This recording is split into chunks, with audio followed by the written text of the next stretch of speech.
श्री स्वामी समर्थ प्रेक्षकांनो, हुकमाची राणी या मालिकेमध्ये असला जबरदस्त ट्विस्ट येताना आता आपल्याला पाहायला मिळणार आहे. बरं का, इकडे आता राणी आणि इंद्राने छानपैकी कंपनी सुरू केलेली असते. सगळेजण नवीन कंपनीच्या उद्घाटनासाठी इकडे कंपनीकडे आलेले असतात. तनिषा तर इतकी सुंदर नटून आलेली असते. शिवाय तनिषाने इकडे मनाशी खूप पक्का केलेलं असतं की आज मला पाहून इंद्राची विकेट नक्की पडणार. इंद्रा माझ्या सौंदर्याकडे आज पाहतच राहील. पण इकडे सगळं काही उलटं घडतं. इंद्रा आपल्या राणीला अगदी हाताला धरून इकडे कंपनीकडे घेऊन येत असतो. आता आपली राणी इंद्राला नारायणाचं स्थान देते, तर दुसरीकडे सगळे कंपनीचे कामगार मिळून नारायणाची लक्ष्मी म्हणून आपल्या राणीला मान देतात. सगळेजण आता इकडे राणी आणि इंद्राच्या जोडीला लक्ष्मी नारायणाचा जोडा असं म्हणून सगळेजण कौतुक करत असतात. पण हे कौतुक पाहून मात्र इकडे राणी जळून खाक होत असते. राणीला इकडे या गोष्टी सहनच होत नसतात. बरं का, तरीसुद्धा प्रेक्षकांनो, मालिकेमध्ये खूप इंटरेस्टिंग असं ट्विस्ट येणार आहे. आणि तो नक्की कोणता? तनिषा, राणी आणि इंद्रा तिघेही जण मिळून सत्यनारायणाची पूजा करणार आहेत. आणि ते कशा प्रकारे मालिकेमध्ये घडणार आहे हे जर तुम्हाला पाहायचं असेल तर तुम्ही नक्कीच आपला हा व्हिडिओ अगदी शेवटपर्यंत पहा, म्हणजे तुमच्या इकडे सगळं काही लक्षात येऊन जाईल. बरं का प्रेक्षकांनो, मालिकेमध्ये आता राणी इकडे इंद्राच्या कपड्यांना इस्त्री करत असते. आता इकडे तनिषाच्या सांगण्यानुसार आणि मालतीने निर्णय दिल्यामुळे इकडे उद्या फॅक्टरीचं उद्घाटन असणार असतं. उद्या आपला इंद्रजीत कंपनीमध्ये साहेब म्हणून जाणार असतो.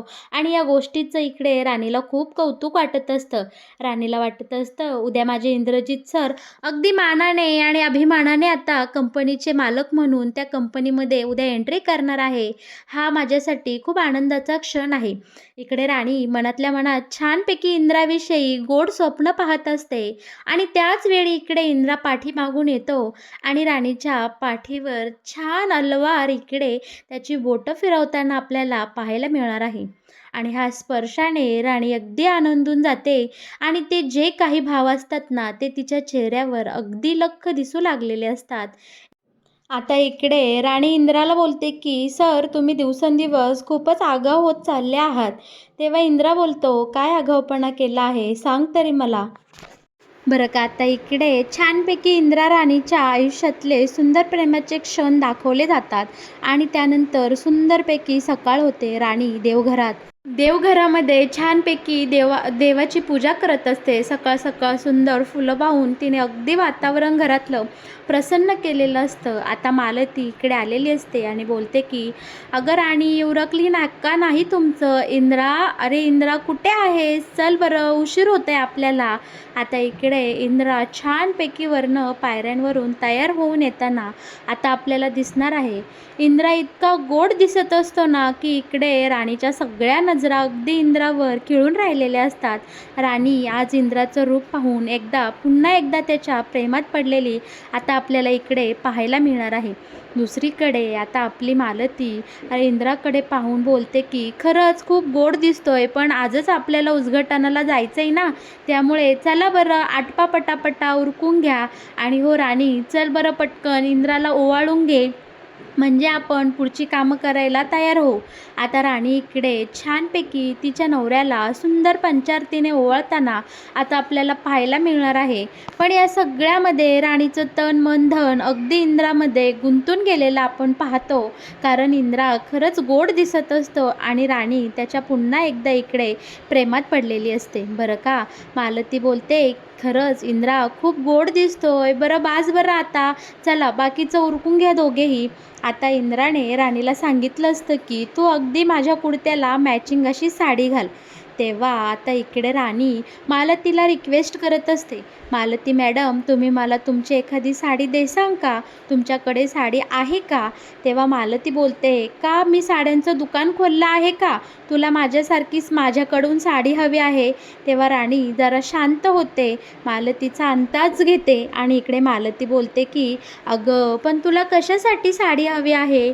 तेव्हा राणी आता दबक्या आवाजात बोलते की मालती मॅडम, मला आपल्या इंद्रजित सरांच्या कुर्त्याला मॅचिंग साडी हवी आहे आणि तशी साडी माझ्याकडं अजिबात नाही आणि इंद्रजित सरांची इच्छा आहे की आम्ही दोघांनीही सारखे कपडे घालावे आणि एकमेकांना मॅचिंग करावं.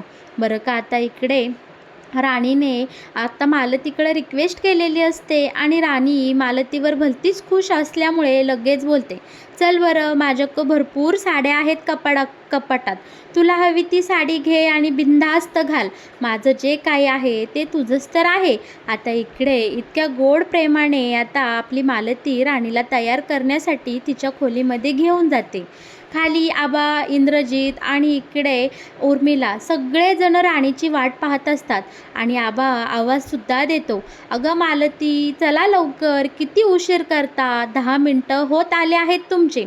बरं का आता इकडे मालती आणि राणी वरनं पायऱ्यांवरून खाली उतरतात. अगदी अप्सरेसारखे राणी दिसत असते. नक्षत्रासारखी सुंदर दिसणाऱ्या राणीला पाहून इकडे इंद्राची तर विकेट गेलीच असते. पण आपले आबा काही कमी रोमॅन्टिक नसतात बरं का. आबा लगेच इकडे मालतीला पाहून बोलतात, किती गोड दिसताय तुम्ही आज, केवढ्या सुंदर दिसताय. आता हे ऐकताच मालती लाजते आणि बोलते की झालं का तुमचं परत सुरू. अहो, माझं कौतुक करताना निदान आजूबाजूला बघत जा, कोण आहे कोण नाही. आणि हो, आता आपलं वय झालं आहे आणि आपल्याला सुनासुद्धा आल्या आहेत, त्यामुळे जरा जपून बोला. पण इकडे इंद्राचं या दोघांच्या बोलण्याकडे अजिबात लक्ष नसतं. राणीचं सौंदर्य पाहून इंद्रा इकडे पार क्लीन बोर्ड झालेला असतो. तो फक्त राणीकडे पाहत असतो आणि राणीला हळूच जाऊन बोलतो की राणी, खरंच तू खूप गोड दिसत आहे. असं वाटतंय की आत्ताच तुझं कौतुक करावं आणि याबद्दल तुला एखादं बक्षीस द्यावं. हे ऐकताच मात्र राणी इकडे गालातल्या गालात लाजते आणि आबा बोलतात, चला बरं, आता उशीर झाला आहे. आणि तेवढ्यात सगळेजण आता इकडे त्यांच्या कंपनीचा जो काही एरिया आहे तिकडं आलेले असतात. तनिषा मात्र इकडे इंद्राची खूप वाट पाहत असते. अगदी डोळ्यात तेल घालून ती इंद्राच्या वाटेकडे डोळे लावलेले असते. पण इकडे आता आपले आबा गाडीतून उतरतात आणि कंपनीकडे एकदम अभिमानाने पाहत असतात. कंपनीकडे नजर टाकताना आता आबांच्या उरामध्ये अगदी भरून आलेलं असतं आणि अभिमानाने त्यांची मान ताठ झालेली असते. त्यांनी कष्टाने जपलेली एवढी मोठी कंपनी आता पुन्हा एकदा त्यांच्या हातामध्ये आलेली असते. आणि हे सगळं पाहून इकडे कामगारसुद्धा राणी, इंद्रा, आबा, मालती या सगळ्यांच्या स्वागतासाठी इकडे येऊन थांबलेले असतात. सगळे कामगार आबांचं इकडे खूप छान पद्धतीने स्वागत करतात. त्यांना पुष्पगुच्छ देतात आणि बोलतात की आबा, आम्हाला खूप आनंद होत आहे की आजपासून तुम्ही पुन्हा एकदा या कंपनीचा कार्यभार तुमच्या हातामध्ये घेत आहे. बरं का, इंद्रजित सर असो किंवा तुम्ही असो, तुमच्याकडे पाहून आम्हाला खूप आधार वाटतो आबा. तुम्ही आमचे आधारस्तंभ आहात आणि पुन्हा एकदा तुम्हाला या कंपनीत मानाने येताना पाहून आम्हाला खरंच खूप छान वाटते. इकडे मालतीच्या चेहऱ्यावरही आज खूप हसू असतं आणि राणी आणि इंद्रामध्ये तर एक सुंदर प्रकारचा आत्मविश्वास भरलेला असतो. कारण आज खऱ्या अर्थाने ते कंपनीमध्ये मालक म्हणून येणार असतात. आबा सगळ्या कामगारांनी केलेलं स्वागत स्वीकारतो. त्यांनी दिलेला पुष्पगुच्छ हातात घेतात आणि सगळ्यांना थँक्यू बोलतात. बरं का आता इकडे तनिषा वेलकमसाठी आलेली असते. पण इकडे घडतं सगळं वेगळंच. इंद्राचं या तनिषाकडे काडी मात्र लक्ष नसतं. या उलट आपला इंद्रा राणीचा हात हातात घेऊन तिला कंपनीच्या आतमध्ये घेऊन जातो आणि बोलतो की राणी, चल, आत्तापर्यंतचा प्रवास तू माझ्यासोबत काढलाच, आता चांगल्या क्षणाचे आपले दिवस येणार आहेत आणि तू सुद्धा माझ्यासोबत आता सावलीसारखं राहायचं. राणीचा हात धरून इंद्रा कंपनीकडे जेव्हा येत असतो तेव्हा मात्र इकडे तनिषाचा खूप जळफळाट झालेला असतो.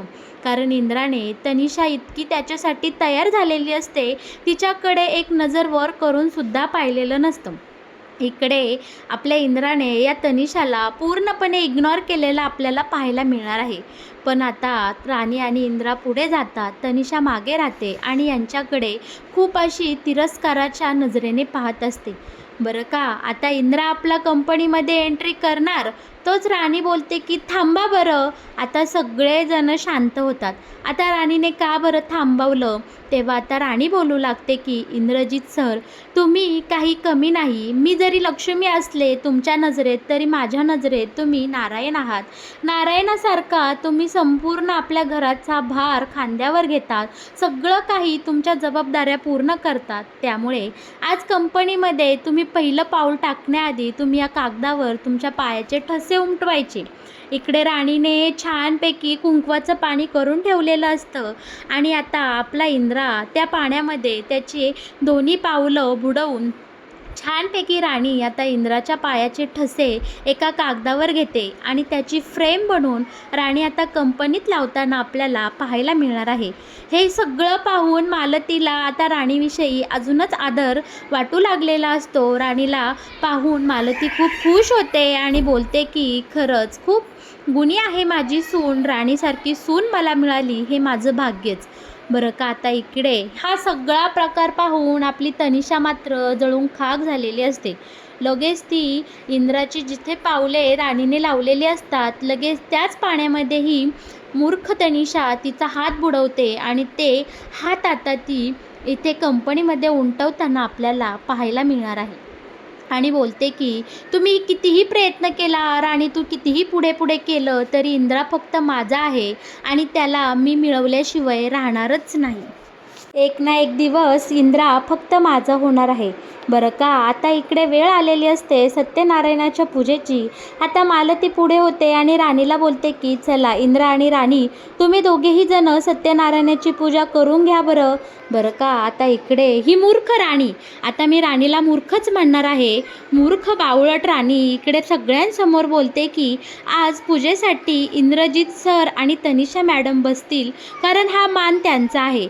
आता आपल्या नवऱ्यासमोर, आपल्या नवऱ्या शेजारी दुसऱ्या बाईला कोणती बाई बसवेल बरं, तेही सत्यनारायणाच्या पूजेला.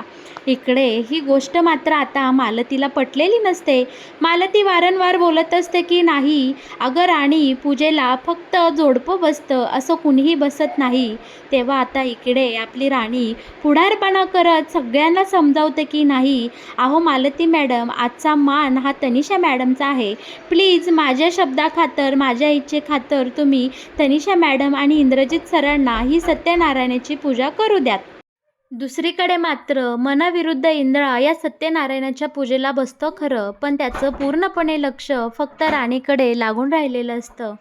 आपला इंद्रा लहान मुलासारखा राणीचा पदर हाताला धरून इकडे सत्यनारायणाच्या पूजेला बसतो. ही पूजा आटपते. आता वेळ आलेली असते इंद्रा खुर्चीत बसण्याची. बरं का प्रेक्षकांनो, आता छानपैकी इंद्राला मेन खुर्चीमध्ये म्हणजे मालकाच्या खुर्चीमध्ये बसण्याचा सोहळा इकडे पार पाडला जातो. सगळे कामगार तिथे जमलेले असतात. इंद्रा आता आपल्या केबिनचं उद्घाटन करतो आणि तिथे छानपैकी 2 खुर्च्या मांडलेल्या असतात.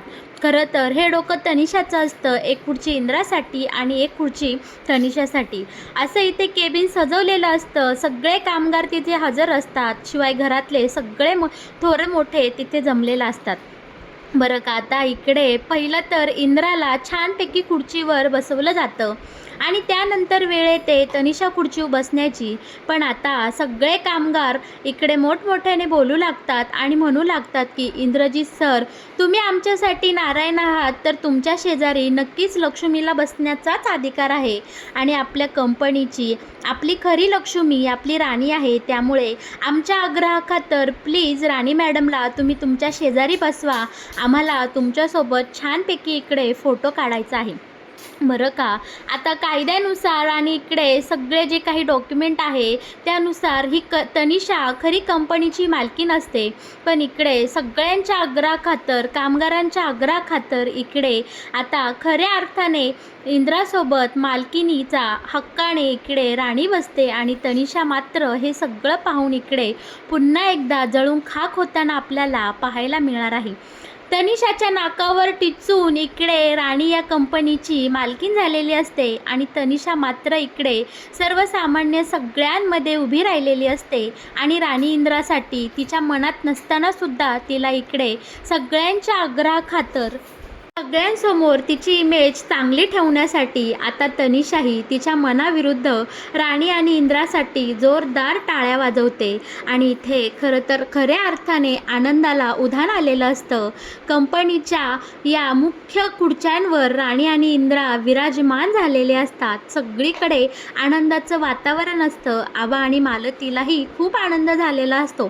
त्याचबरोबर कंपनीचे सगळे कामगार आता राणी इंद्रासाठी जोरदार टाळ्या वाजवतात आणि राणी इंद्राच्या नावाने छान छान घोषणा देऊ लागतात. इकडे खरं तर सगळं आनंदमय वातावरण झालेलं असतं. पण या सगळ्यामध्ये तनिषाचा खूप मोठा अपमान झालेला असतो.